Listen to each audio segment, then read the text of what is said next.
Coming up on Look Today, well, a West Glens Falls business was heavily damaged by fire on Thursday. I've got details. And Education Commissioner Mary Ellen Aliyah visits schools to take a look at how technology is shaping education. I've got those details. And Finch Paper hails new government initiatives against foreign manufacturer. I've got those details. It's all ahead on Look Today.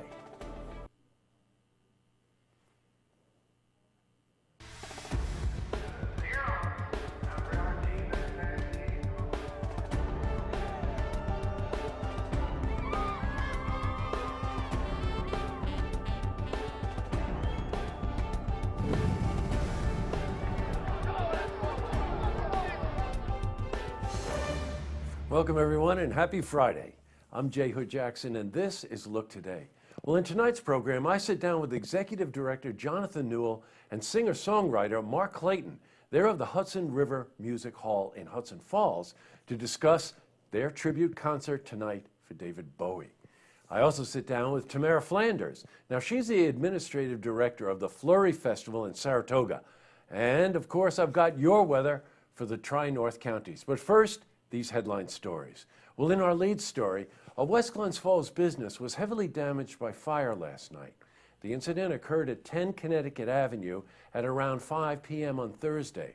Now, the name of the business, Seamless Gutters. No injuries were reported, but the building suffered extensive damage. Fire investigators remained at the scene as of 8:45 p.m. last night. The cause has not yet been determined. No one was injured. We will keep you updated as we gather more details. In other news, Education Commissioner Mary Ellen Aliyah visited local schools to take a look at how technology is shaping education. The commissioner visited Saratoga Springs, Queensbury, and Glens Falls schools yesterday.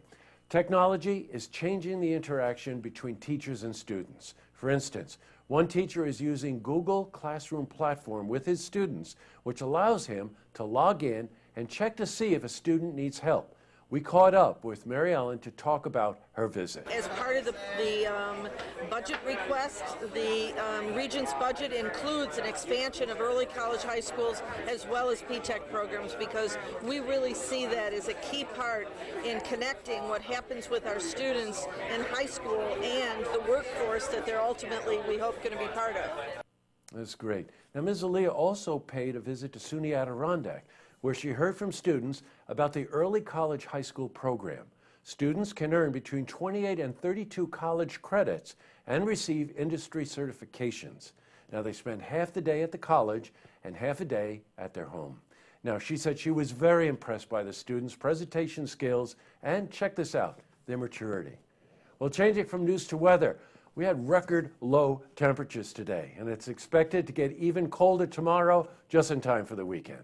So let's see what's in store for the weekend. The latest, we're going to head to the Glens Falls Weather Center for a look at your first weekend forecast.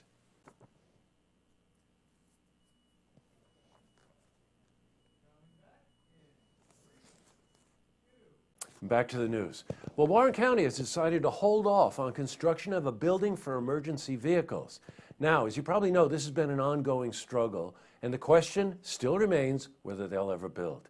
Now, if they did, it would protect the Emergency Services Mobile Command Post, a mobile home used for emergency communications, as well as a trailer containing material for hazardous spills. Now, a number of proposals have been made over the past 5 years to put a roof over the equipment. Reason? Because the snow blocks access to it in the winter. The possibility of using hangar space at the Warren County Airport was raised, but the hangars are in use. Well, in other news, Finch Paper hails the U.S. International Trade Commission's acknowledgement that foreign paper makers are dumping product into the U.S. market. The ITC is tasked with investigating unfair trade complaints and ruled that imported paper from foreign markets will be subject to anti-dumping duties. Senator Charles Schumer visited Finch Paper to announce that he is seeking federal action against the foreign manufacturers that were sending out paper at artificially low prices. Now, this will ultimately level the playing field for Finch Paper and other paper manufacturers. According to Senator Schumer, Glens Falls has been unfairly impacted by China's producers and other foreign countries. Well, coming up, I sit down with Executive Director Jonathan Newell and singer-songwriter Mark Clayton. They're of the Hudson River Music Hall. They're here to discuss a tribute concert to David Bowie tonight, plus some other events. And I sit down with Tamara Flanders. She's the Administrative Director of the Flurry Festival Saratoga. And we're going to talk about Dance Flurry, and it's happening this weekend. But first, if you see news happening, you want to share a story idea, how about join us for an interview? Give us a call on the hotline. The number is 798-8000.